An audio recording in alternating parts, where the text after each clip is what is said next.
नमस्कार साथियों, आपका बहुत बहुत स्वागत है। आज की एक अहम प्रेस वार्ता में इसको संबोधित करने के लिए हमारे बीच राष्ट्रीय प्रवक्ता डॉक्टर सुधांशु त्रिवेदी जी मौजूद हैं। उनके साथ हमारे प्रदेश अध्यक्ष दिल्ली प्रदेश श्री वीरेंद्र सचदेवा जी मौजूद हैं। अब मैं निवेदन करूंगा आदरणीय सुधांशु त्रिवेदी जी से कि आप सबको संबोधित करें। सुधांशु जी।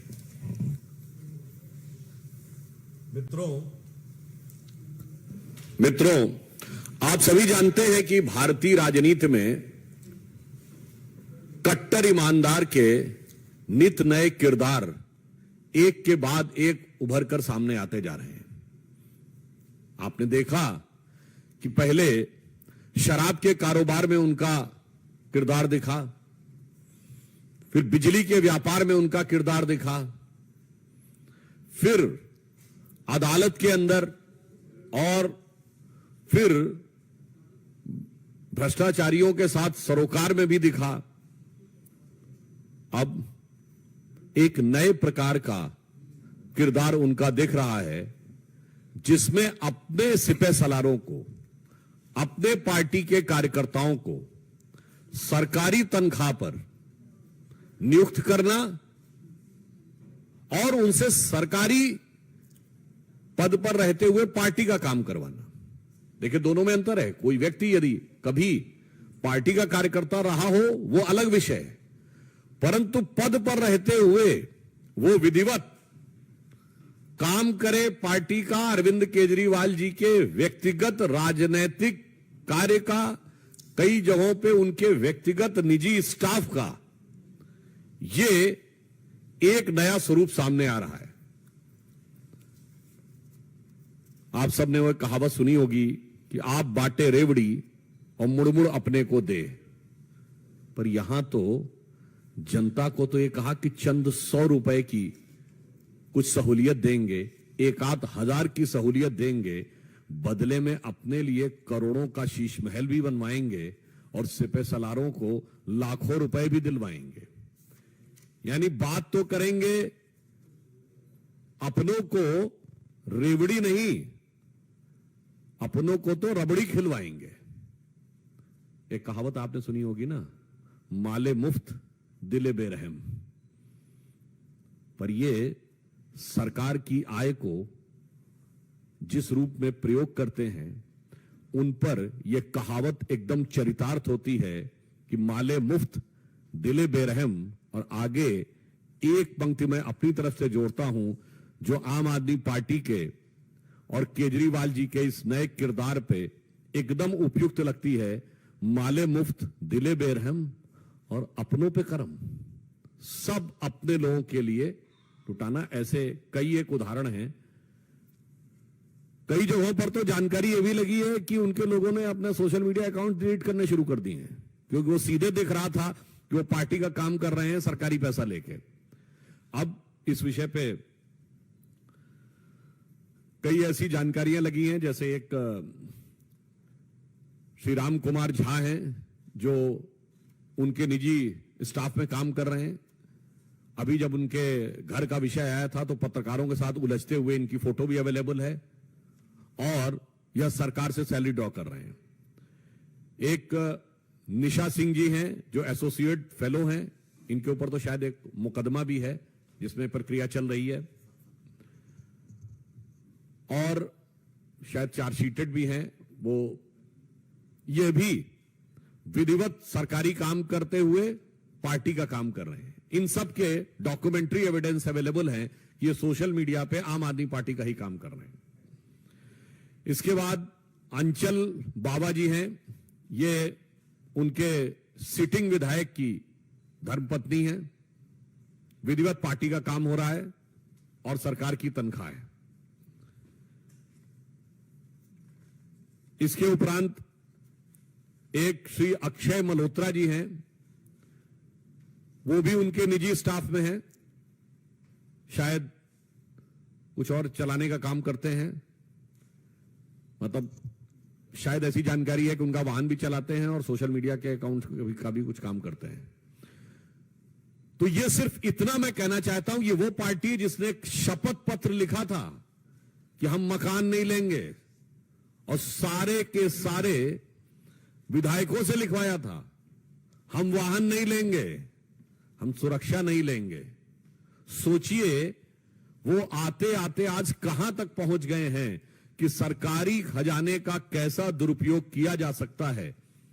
मुझे लगता है 10 साल के अंदर, 2013 में पार्टी बनी थी, 10 साल के अंदर किसी का किरदार या चरित्र, पूरी पार्टी का चाल चिंतन चेहरा चरित्र इतना नहीं बदला होगा जितना कि आम आदमी पार्टी का है। अब मैं अनुरोध करूंगा हमारे दिल्ली प्रदेश के अध्यक्ष श्री सचदेवा जी से कि वो आगे का विषय आपके समक्ष रखेंगे। धन्यवाद सुधांशु जी। सुधांशु जी ने अभी सिर्फ 4 नाम आपको बताए। दिल्ली के उपराज्यपाल महोदय ने लगभग 437 नियुक्तियां रद्द की हैं और जो पहली लिस्ट सार्वजनिक डोमेन में आई वो 116 लोगों की थी। तो उन 116 लोगों की जब हमने जानकारी इकट्ठा करनी शुरू की तो जैसा सुधांशु जी ने कहा कि आधी रात आते आते सबके ट्विटर, फेसबुक, लिंक्डइन, इंस्टाग्राम के सारे अकाउंट डिलीट हो गए। जो बच पाए वो हमने आपके सामने रखे। अब जो स्क्रीन पे नाम है मनोज कुमार झा, इनके ट्वीट्स देखिए आप। आम आदमी पार्टी के ट्वीट्स को रीट्वीट करना, उस पर कमेंट्स करना, और ये चीफ मीडिया एडवाइजर दिल्ली जल बोर्ड, तनख्वाह 1.5 लाख रुपए। नितिन व्यथला, एसोसिएट फेलो, इनके सारे ट्वीट देखिए आप। अरविंद केजरीवाल का गुणगान करने के अलावा कोई काम नहीं, तनख्वाह 1 लाख रुपए। इस तरह से कई नाम हैं। मैं एक नाम पे रुकना चाहूंगा, प्रियदर्शनी, तनख्वाह 1,25,000 रुपए। आम आदमी पार्टी हरियाणा यूथ विंग की वाइस प्रेसिडेंट, तनख्वाह मिलेगी दिल्ली से। तो ऐसे लगभग शालिनी यादव, इनके बारे में तो बिजनेस वर्ल्ड ने लिखा, ये राजनीति को बदलने के लिए आई थी, आम आदमी पार्टी ज्वाइन की, सुबह से शाम एक ही काम, अरविंद केजरीवाल, तनख्वाह 1 लाख रुपए। ऐसे लगभग ये 42-45 नाम हमने आपके सामने रखे हैं। काम सबका एक ही है, ये सब आम आदमी पार्टी से जुड़े या इनके नेताओं के सिपह सालार हैं, जिनको एक ही काम दिया गया कि कैसे दिल्ली में आपने आम आदमी पार्टी का सोशल मीडिया, आम आदमी पार्टी का काम कैसे बढ़ाना है। सरकारी पैसे से तनख्वाह लेना और किसी पॉलिटिकल पार्टी का काम करना या व्यक्ति का काम करना, ये गैर संवैधानिक है।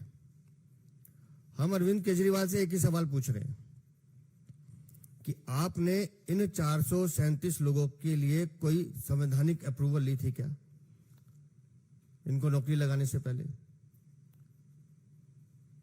दिल्ली सरकार में एक भी नौकरी बिना एप्रोप्रिएट अथॉरिटी की परमिशन के बिना लग नहीं सकती। और जैसा भी सुधांशु जी ने कहा कि अपने लोगों को ओबलाइज करना, उनकी जेब भरना, और मैं बड़ी जिम्मेदारी से कह रहा हूं, उनकी जेब भरते समय अपनी जेब का भी ध्यान रखना, ये आम आदमी पार्टी का कल्चर है। इनके किसी भी विभाग को आप हाथ लगा लीजिए, उसमें आपको भ्रष्टाचार मिलेगा ही। किसी भी दीवार को खटखटाएंगे, उसमें भ्रष्टाचार रेत की तरह झड़ेगा। आज दिल्ली का युवा पूछ रहा है अरविंद केजरीवाल से कि ये मेरे हिस्से की नौकरी थी जो आपने अपने चमचों को दी। अरविंद केजरीवाल जवाब दें। और ये तो सिर्फ 437 हैं। मैं माननीय उपराज्यपाल से निवेदन करता हूं कि 116 के अलावा बाकी नाम भी सार्वजनिक किए जाए, पब्लिक डोमेन में डाले जाए और इस पूरे प्रकरण की जांच कराई जाए कि किसके इशारे पर, किसके कहने पर इन लोगों की अपॉइंटमेंट इलीगल तरीके से की गई, और जो भी इसके लिए दोषी हैं उनके खिलाफ कार्रवाई की जाए। ये हमारी मांग है। एक इसमें और भी स्पष्ट कर दूं, पद पे नियुक्ति, जैसा सचदेवा जी ने कहा, एक प्रक्रिया होती है। सक्षम अधिकारी से आपको अनुमोदन लेना पड़ता है, पद सृजित होता है, फिर उसका वित्तीय प्रावधान होता है कि उसकी सैलरी फाइनेंस के किस हेड से आएगी, उसका अप्रूवल हुआ कि नहीं, सैंक्शन पोस्ट थी कि नहीं। ये अगर नहीं हुआ तो ये नैतिक के साथ साथ बहुत बड़ा एक कानूनी यानी मॉरल के साथ साथ ये एक बहुत बड़ा टेक्निकल इशू भी है। ये 3 मैं बिल आपको दिखा रहा हूं। ये 1 महीने की तनख्वाह है, सरकारी कागज है। 107 लोगों के नाम है, कितनी तनख्वाह मिली, कितना टीडीएस कटा। 107 लोगों की जो तनख्वाह गई वो गई 80,70,000 रुपए। ये 1 महीने का है। ये दूसरा है 21 लोगों का, इनकी गई 21,90,000 रुपए। ये तीसरा है, ये 9 लोगों का बिल है, इनकी तनख्वाह गई 5,58,000 रुपए। ये पर मंथ का हिसाब है। अब कितने साल से ये दिल्ली की जनता का पैसा लूट रहे हैं, अरविंद केजरीवाल जवाब दें। जी,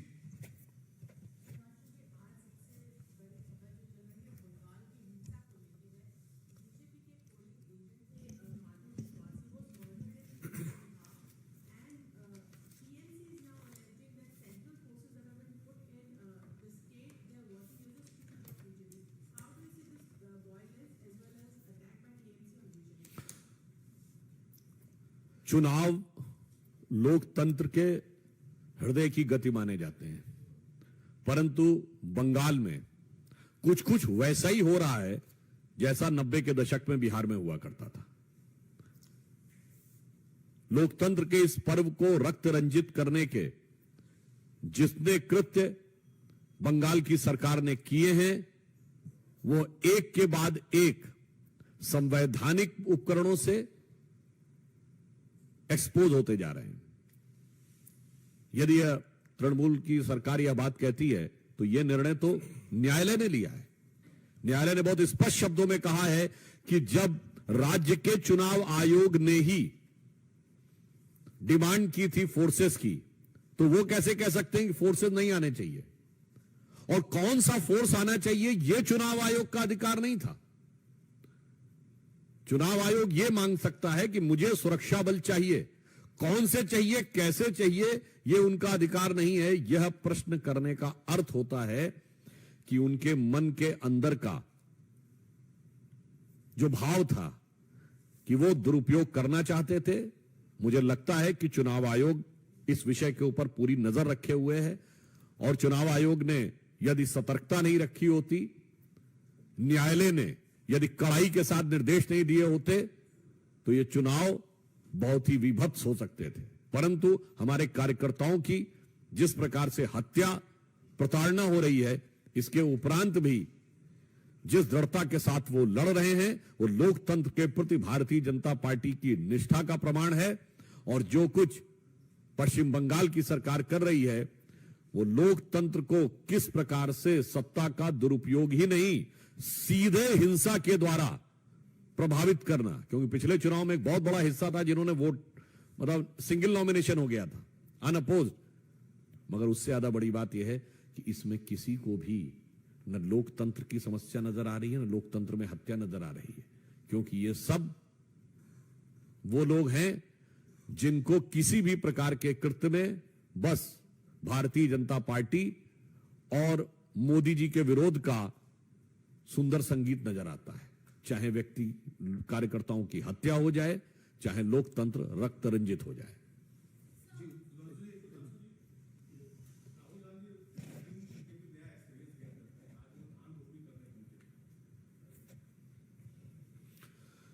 देखिए, ये उनका एक निजी विचार है।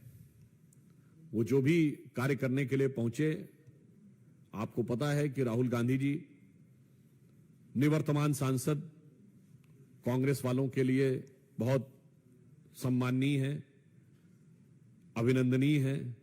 यद्यपि न्यायालय की दृष्टि में वो निंदनीय है। आज राजनीतिक दृष्टि से वो दयनीय स्थिति में आ गए हैं।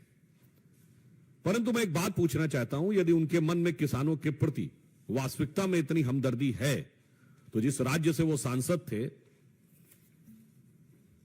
वहां पर उन्होंने वो कानून क्यों नहीं लागू करवाए, यानी जिसको आप तथाकथित काला कानून कहते थे वो तो केरल में लागू है, वहां क्यों नहीं प्रश्न उठाते?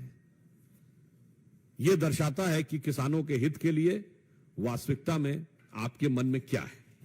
और वैसे भी अनेक मौकों के ऊपर आपने देखा होगा उन्होंने कई प्रकार के अच्छे भावभंगिमाएं दी हैं।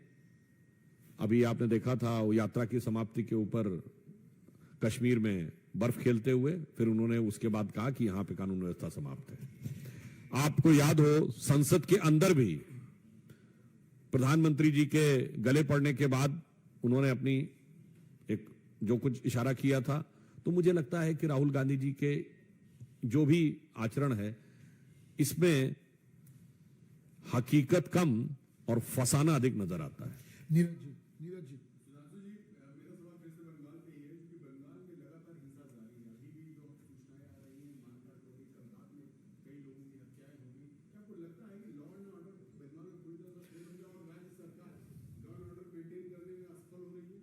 देखिए, बंगाल में लगातार हिंसा जारी नहीं है, वर्षों से हिंसा जारी है, और हिंसा जारी नहीं है, उत्तरोत्तर बढ़ती जा रही है। स्थितियां बद से बदतर होती चली जा रही हैं, और हिंसा का स्वरूप यह है कि भारतीय जनता पार्टी के कार्यकर्ताओं की हत्या हो रही है, कम्युनिस्ट और कांग्रेस कार्यकर्ताओं की भी हत्या हो रही है। और इतना ही नहीं, आप सोचिए कि बंगाल को उस मुकाम पे ले जाके पहुंचा दिया है कि तृणमूल कांग्रेस के गुट आपस में एक दूसरे के विरुद्ध हिंसात्मक कार्रवाइयां कर रहे हैं, वो एक दूसरे की हत्या करवाने में लगे हुए हैं।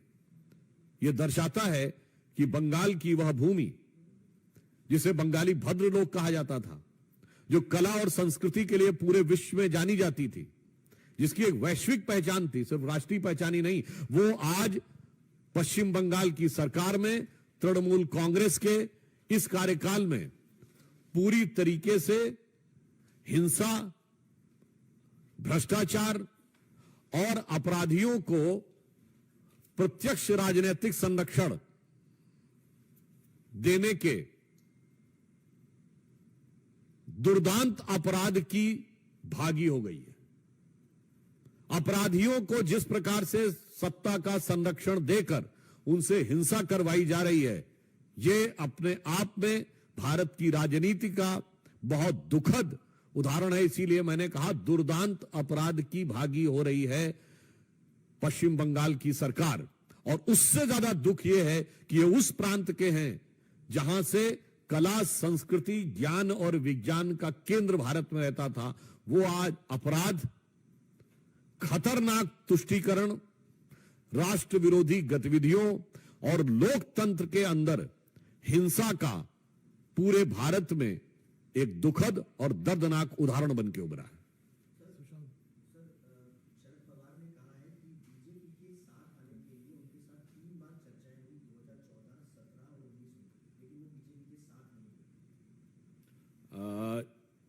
आप जो बात कह रहे हैं उनकी परिस्थिति अब यह है कि उन्हें यह चीज बाहर बताने की जरूरत नहीं है, अपनी पार्टी के अंदर समझाने का प्रयास करें और वो समझा ले जाएं तो ज्यादा बेहतर है।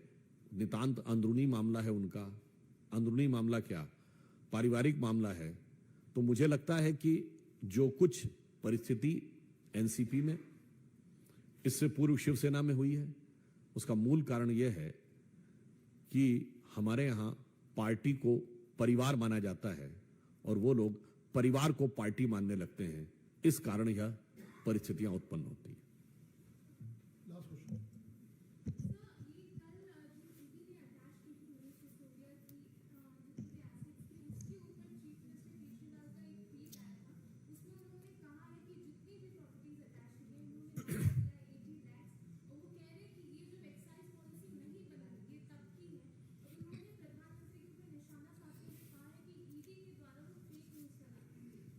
देखिए, फिर मैंने कहा कि एक और नया किरदार उनका उभर के सामने आया। मतलब अब वो भ्रष्टाचार में जांच एजेंसियों ने उनके नेताओं की जो संपत्तियां सामने रखी, उसे मना तो नहीं कर पा रहे हैं। अब ये कह रहे हैं कि उसकी लागत इतनी नहीं इतनी थी और ये एक्साइज पॉलिसी से पहले की थी। मतलब कहीं ना कहीं लगता है वो इशारा कर रहे हैं कि शायद एक्साइज पॉलिसी में तो भ्रष्टाचार हुआ, ये तो माना जा सकता है, मगर ये तो पहले की है।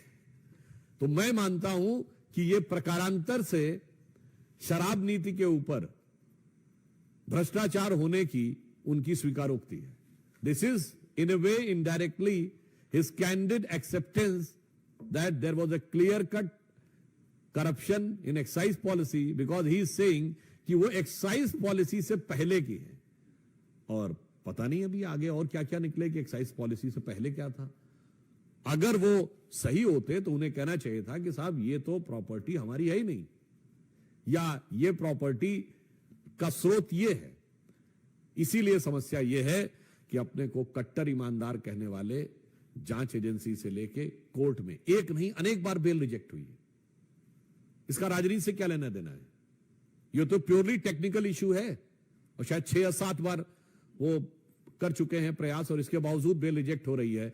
अब इस प्रकार की बातें आके कहना कि प्रॉपर्टी की कीमत इतनी नहीं इतनी है, मुझे लगता है कि अब उनके पास अपना नैतिक बचाव करने की इतनी सी भी आधार नहीं बचा है। Last question.